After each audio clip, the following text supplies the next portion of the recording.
here together, the people of the Marian Center, to say to you something special. We want to say thank you. Thank you for what you did in your life and what you are continuing to do. Dear friends of veterans people, we are grateful, and with all our heart, we want to sing for you today. God bless America, and God continue to bless you, each of you, and your life. Thank you.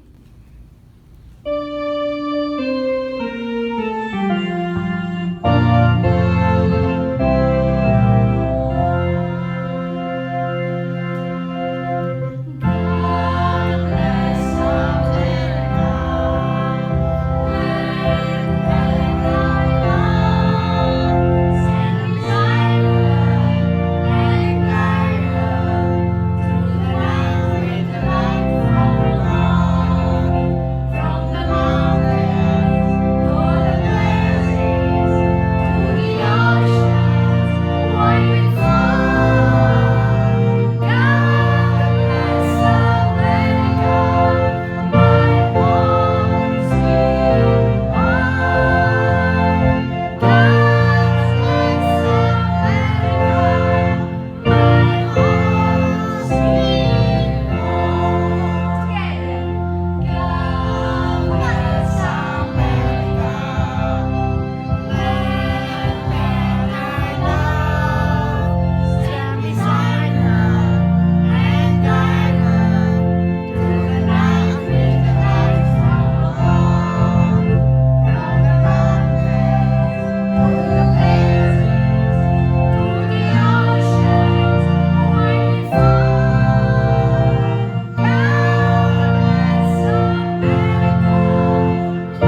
I'd like to send a special message to all the veterans and their families.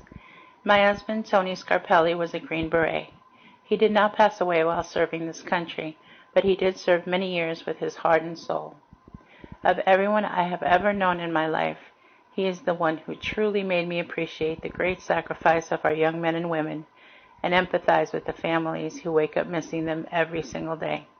With deepest gratitude to our veterans and their family, may God continue to bless each and every one of you.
Hi guys, I am back once again, and we are going to be discussing and talking, reading a story about the American Star Spangled Banner.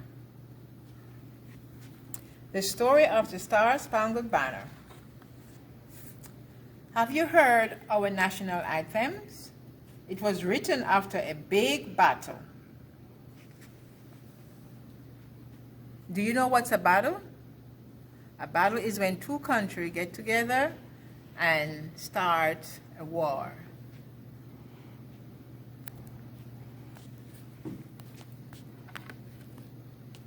In September 1814, America was at war with England. In Baltimore, Maryland, a great American flag flew over Fort McHenry. The flag was as big as the side of a barn. Each star was as tall as a 2-year-old child. These are the stars, guys. So can you imagine one star so huge and big as a 2-year-old child? That's a very big star. The other person must have wondered, what is that? And why is that there? One day, a British boat sailed into Baltimore.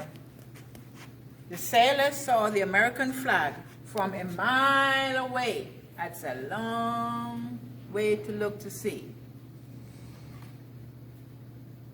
The British began firing their guns at Fort McHenry. They wanted to take the fort. So the British came in with their ship sailing along, and here they meet and the Americans. And so they start to fire. Pew, pew, pew. Okay, see what happens? Well, the American soldier fired back. Come on, guy, let's go. Pew, pew, pew. They were not going to give up. It's no giving up, guys. No giving up. That's why we honor the soldiers up until this day. They were brave people. I know I'm not that brave, so I have to give them all the honor that they need and deserve and respect. In another boat, a man named Francis Scott Key was watching the battle. There he is. He's watching from a distance. Very brave guys. Didn't run and hide. Stood there. All night the British ship fired. The big guns all night. The Americans fired back. What a scene. My word, can you imagine? I can imagine being hidden away at that time somewhere, hiding and listening to all those brave soldiers.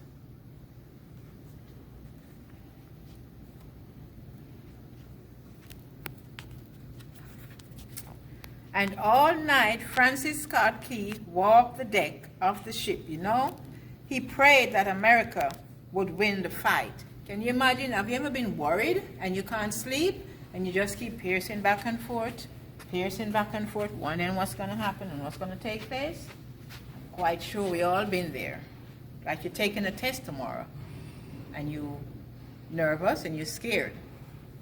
So after Francis Scott Key walked back and forth all night, when the sun rose, Francis saw the flag, the Star-Spangled Banner, waving over Fort Myers. Can you imagine? After all that fighting and firing, got up in the morning, and what did he see? He saw the flag still standing.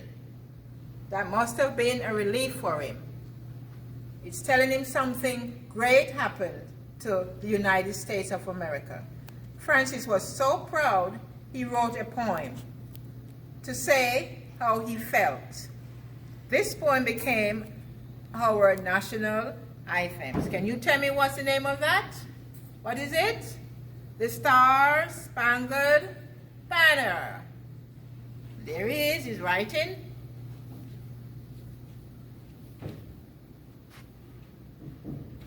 Great guy. When we hear it play, we stand, remove our hats, and place our right hands over our heart. Here we are.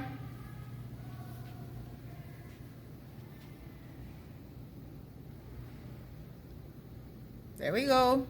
Being a proud American. Didn't just happen overnight to be proud.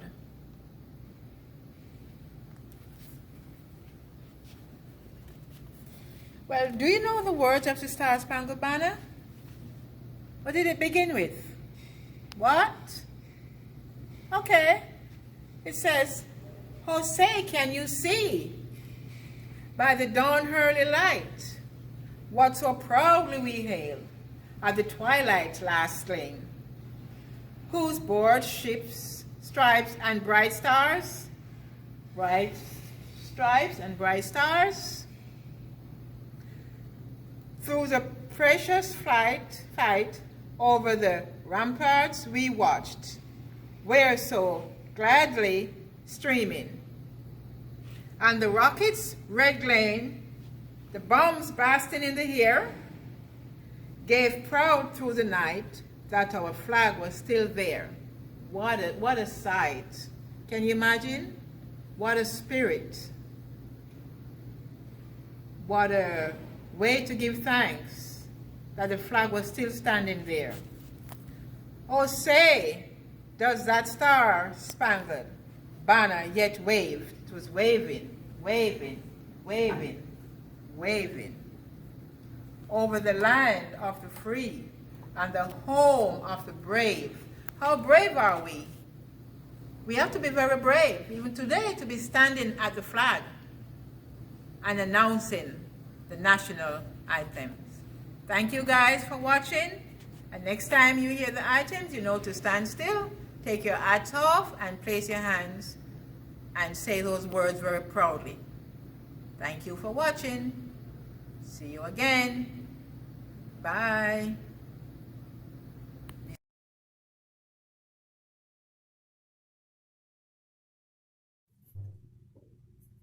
Hi, how are everyone doing? Okay, Miss Agnes and Shanice is going to be sharing with you guys a prayer. And as you can see, we are wearing a uniform. We would like to honor those who have made the ultimate sacrifice for our country. Okay, especially the lost who had died in the line of duty, and we pray too for the ones that are still here fighting for our country. We want to bless them with a prayer to all the United States military service members, the men and women, who have dedicated their life for the United States, for our country. So Originally known as a decoration day, it originated in the years following the Civil War and became an official federal holiday in 1971. It's a big honor, to share our love, our prayers for all these men and women that are still fighting for our country. And we pray for the lost that dedicated their lives, their everything for us. And we want to bless you with a prayer. And we just, God bless each and every one of you guys that has served and still continue to serve. We love you. So Shanice, would you like to do that prayer? Yes. Our Father, who art in heaven, hallowed be thy name. Thy kingdom come, thy will be done, on earth as it is in heaven. Give us this day our daily bread, and forgive us our trespasses, and lead us not into temptation, but deliver us from evil. Amen. Thank you, Shanice. Thank you. And again, we would like to share a big hug, a kiss, and we would like to say together, God bless you all. Bye. Bye.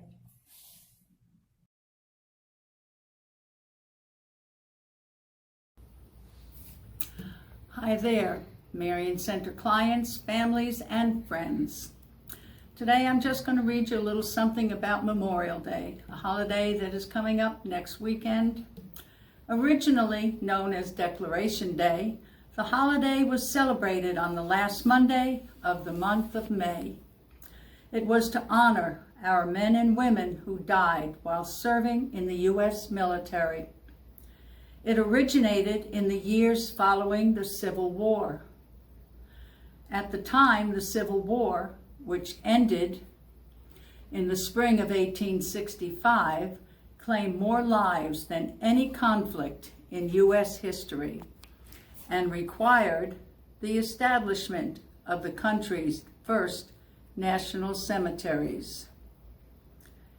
Each year, a national moment of remembrance takes place at 3 p.m. local time on Memorial Day. It is unclear where exactly this tradition originated.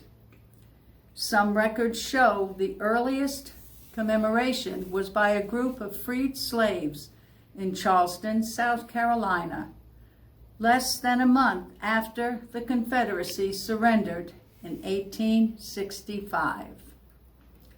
Waterloo, New York, first celebrated the day on May 5, 1866. Then again on May 5, 1868, Northern Civil War vets called for a National Day of Remembrance. Later, the 30th day of May, 1868, was designated for the purpose of decorating the graves of comrades who had died in defense of their country. The date of Memorial Day was called because it wasn't the anniversary of any particular battle, and there had been many. There had been wars besides the war between the states. There had been World War I, World War II. There had been the Korean War. We had our own war, the war in Vietnam, many, many wars. But Memorial Day is to celebrate all the people that died fighting those wars.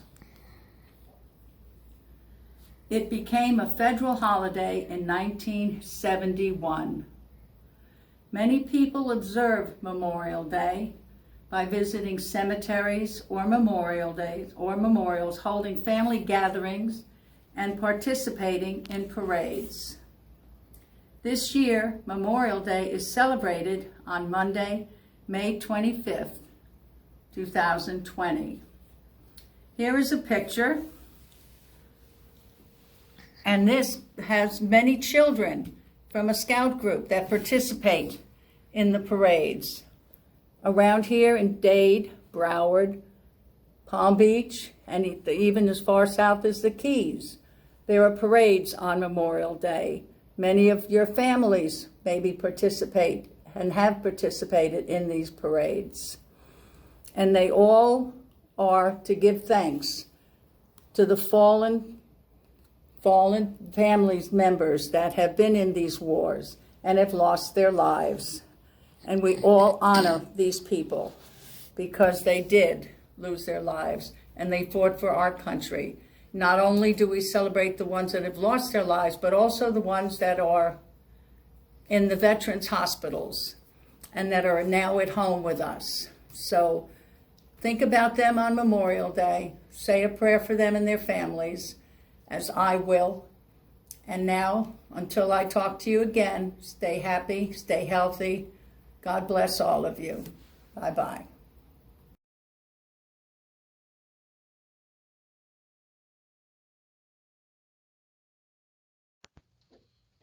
Hi everyone, today I'm going to read to you about one of our many community workers. Okay, this is the book I'm going to be reading from. It's called Learn About Military Members by Summer Jackson. Okay,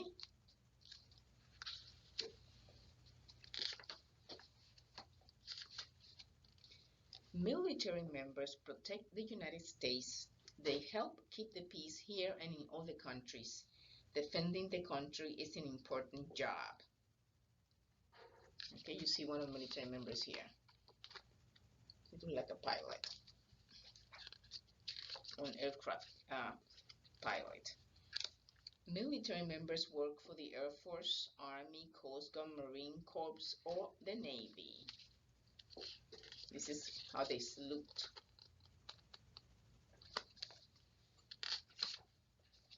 Some military members are in the Air Force. Airmen patrol the skies above the United States and other countries. They may fly planes or helicopters. Oops. It's an airman.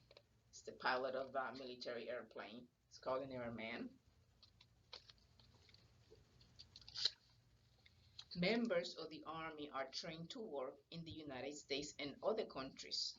Some soldiers drive special vehicles that can travel over all kinds of land. Okay, I think this is called a Humvee, right? See this?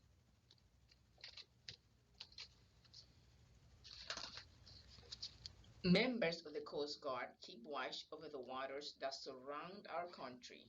A Coast Guard man may help boats and people in danger. It could also be called a Coast Guard person, because women can also be in the Coast Guard. This is the ship of the Coast Guard.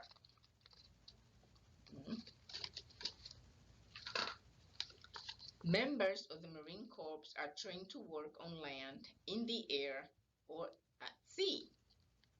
Marines respond quickly when there are threats to our safety. Wow, the Marines really have to do a lot, right? They can work in their, they could be pilots or work in helicopters. They could go on the ocean and also in land. Members of the Navy work on large ships and submarines. Sailors keep oceans safe for travel and trade. This is one of the ships from the Navy.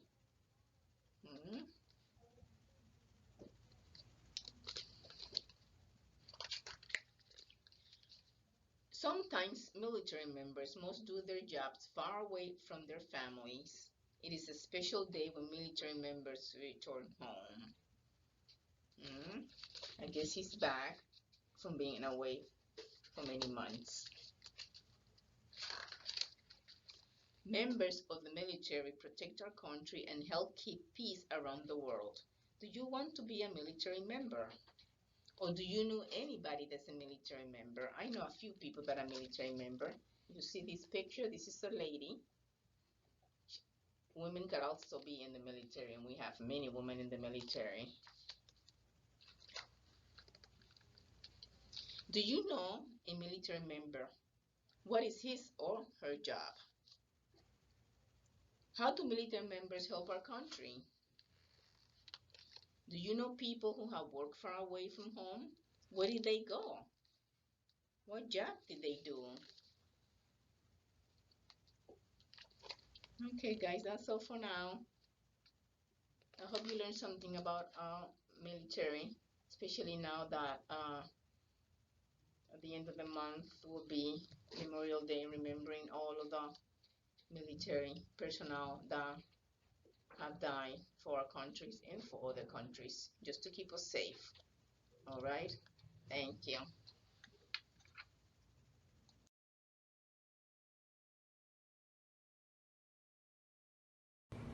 Hello everyone. Today we are going to do our project for Memorial Day. This is what we're going to make it. Okay, now we have, let me show you what we need. We are going to use construction paper. If you don't have construction paper, you can use any kind of paper. So we are going to need 9. We are going to work it with our hands. Okay, we need 3 red, 3 white, and 3 blue. Also, we are going to need scissors. We are going to need extra paper. We are going to use crayon, or we can use pencil, coloring pencil, and also marker to write it down, the name. We are going to, also we need a glue right here. We are going to start to trace our hand. This is our hand project for Memorial Day. Okay, trace your hand. Remember, we needed 9. If you don't have construction paper, you can color in. And I know you're going to do an excellent job. Okay? Now, we are going to use the scissors. Be careful with the scissors. You can ask your parent to help you. Now we are going to coloring. Sorry, we are going to cut our hand. And after that, we are going to coloring. Okay.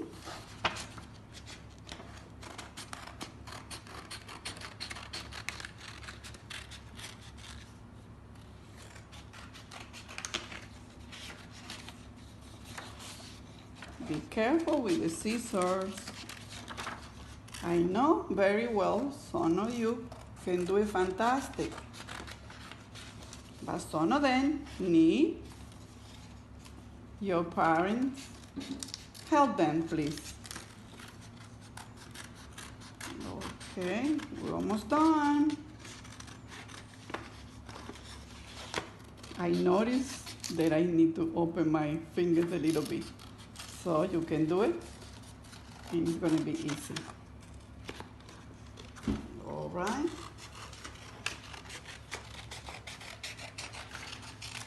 Ta-da! This is my hand, and you want to make it yours. Remember, 9. 3 red, 3 white, and 3 blue. Now we are going to color. Coloring in red, okay? I know you're gonna like it, okay?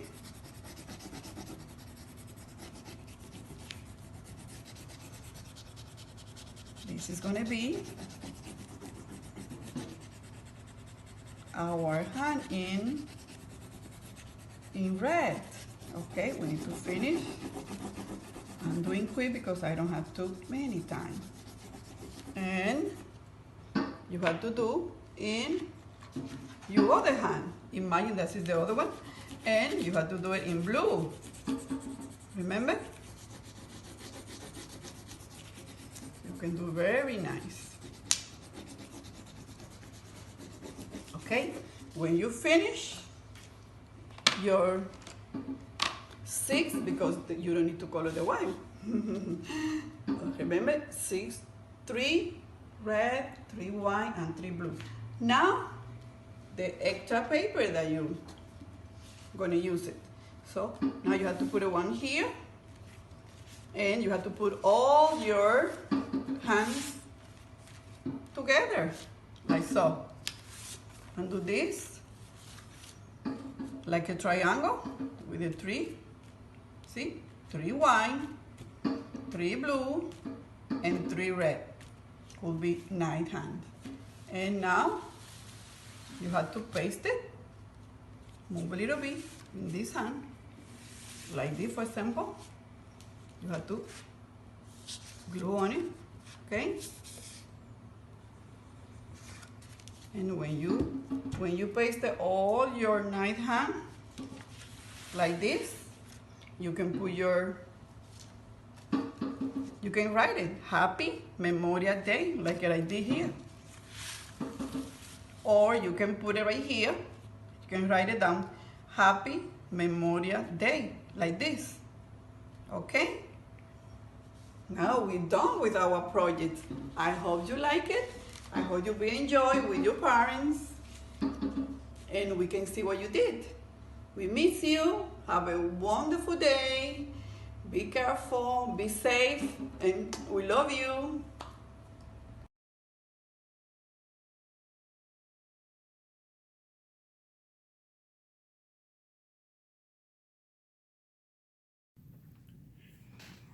Hi everyone, Marian Center family. How you doing? I'm Miss Sandra, and today,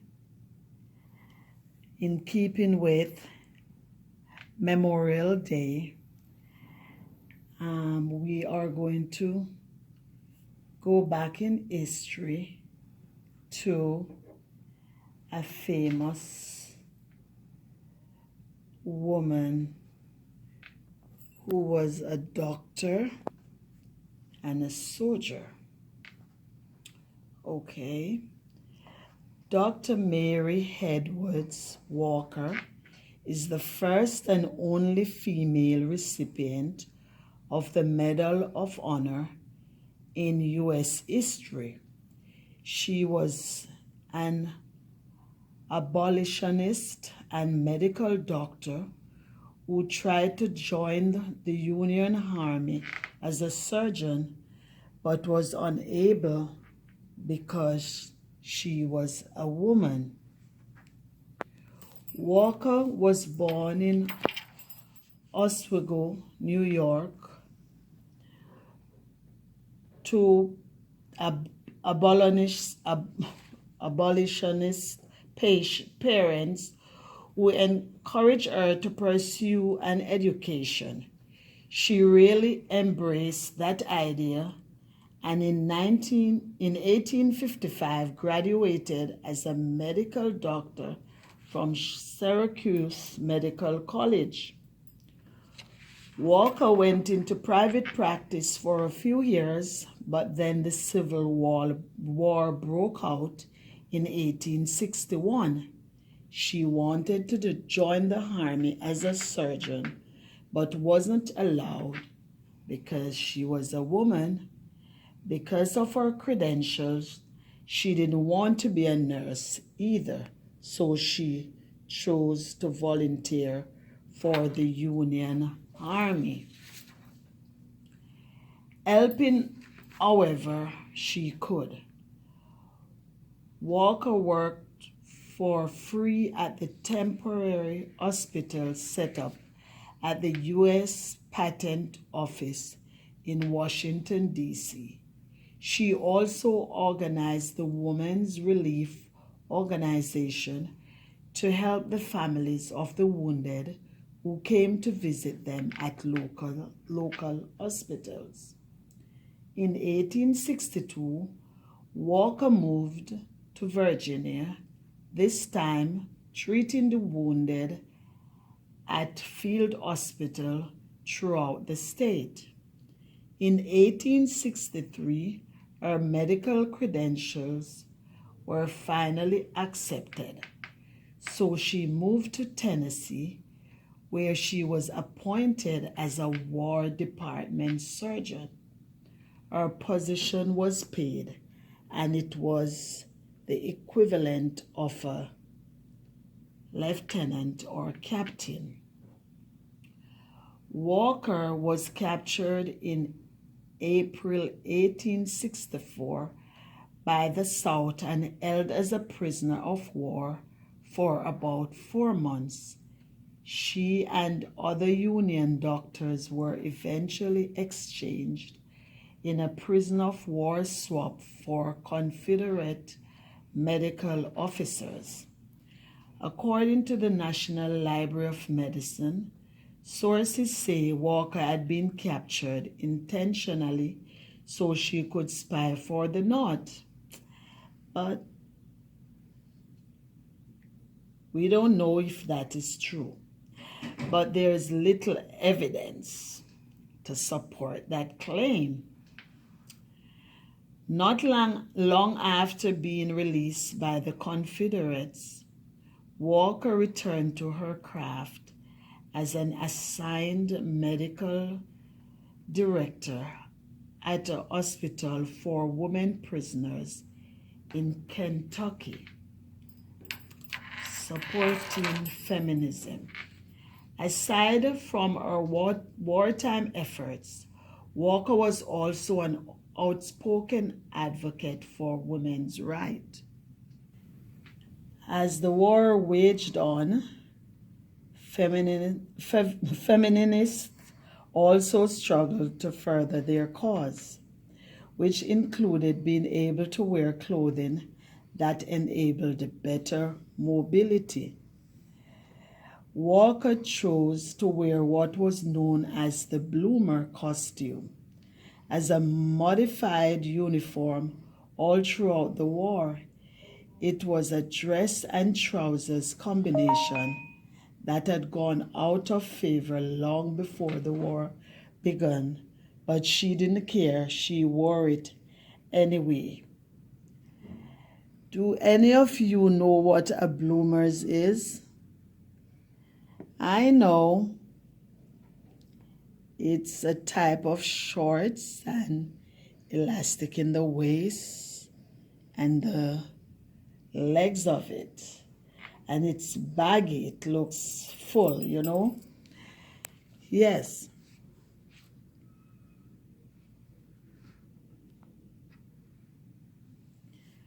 But we are talking about a soldier and a woman soldier. And we know that she did a great job. She was a doctor also. And women, in those days, women weren't expected to be in a war or to be doing things that the men would do. But she chose to do it because she was brave. Do you think she was a brave person? I think so. And because of her bravery, today we can talk about her, and history wrote about her. So I think that we need to step out and be brave, especially now that we are in this type of situation with the virus, and we have to consider that we are at war with this virus. So we have to think different and make different plans. So as you can see, she wanted to be comfortable, so she tried to change her clothes so as she would be comfortable being out working in the war. Walker eventually switched to wearing men's clothes and was even arrested for impersonating a man several times. In her defense, she argued that she was given special permission by the government to dress like that.